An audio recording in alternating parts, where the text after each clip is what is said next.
Cthulhu Jack.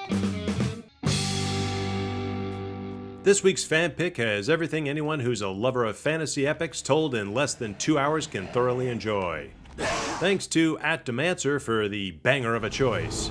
You could tell your master that I am not yet ready for hell. I'm talking about Solomon Kane from 2009. I had the faintest recollection of seeing this at the time, and by golly, this go-around on the Wheel of Pain delivered in gold bullion.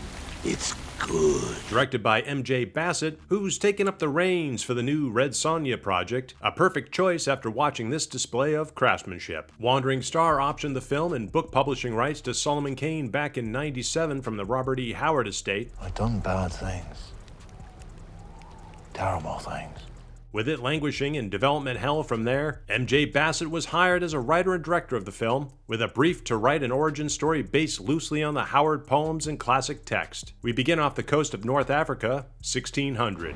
A time of witchcraft and sorcery. Where Kane and his privateers lay waste to the Ottomans while hunting for treasure. Where is the throne room? Once arriving in the chambers to the throne room, There's something in here with us.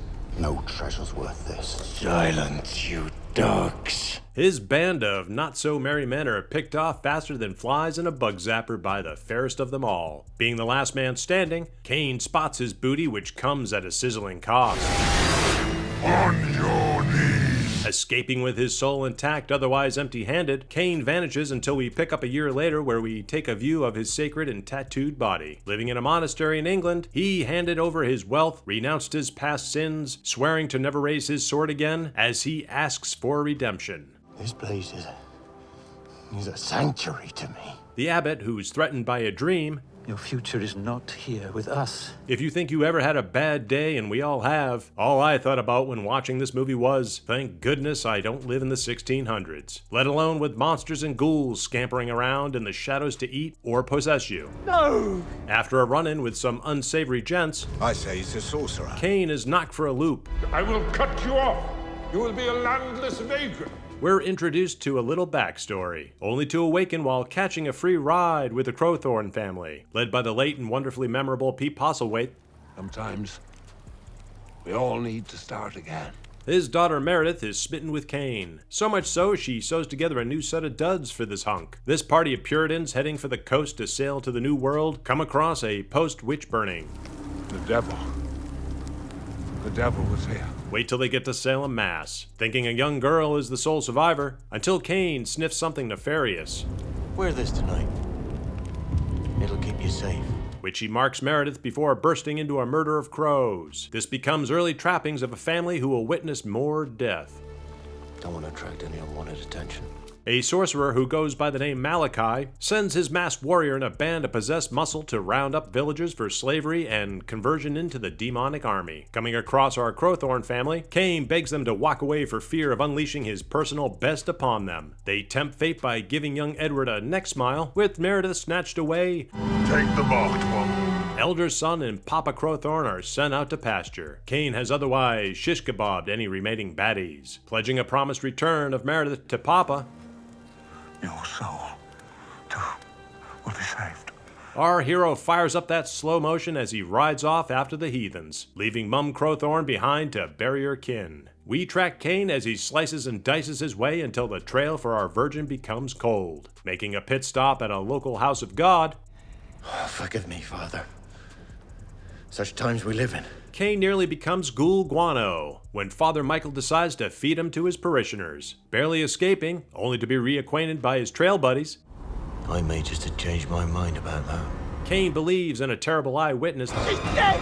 Dead!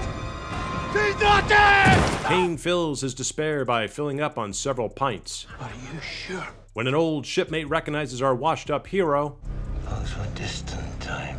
whispers of a resistance against Malachi finds the ears of the masked rider, only to send everyone to a good old-fashioned crucifixion. Kane is hoisted high for everyone to see. As the light fades from his soul, Meredith reignites his strength as she passes by in a caged wagon. Hopping off the cross, Kane is healed. It is my pagan magic that has healed you. And with a newfound squatter resistance, he leads them to Malachi. Of course, smack dab into a trap, slinking and sliding through secret passageways, upon coming across his frail father, played by the classic actor Max von Sydow. Learning that his brother survived the fall, sort of. It was not through God's will. Max explains he made a deal with the devil, inviting Malachi to chill as long as his own Marcus survived. Your father was a child.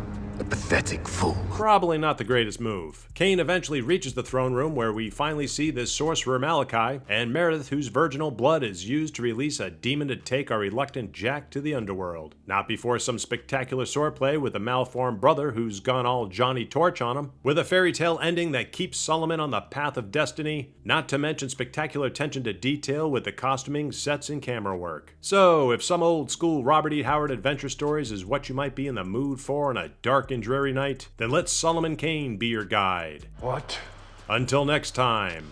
are you? Thank you to our YouTube members and everyone out there for your continued support. And hail Cthulhu!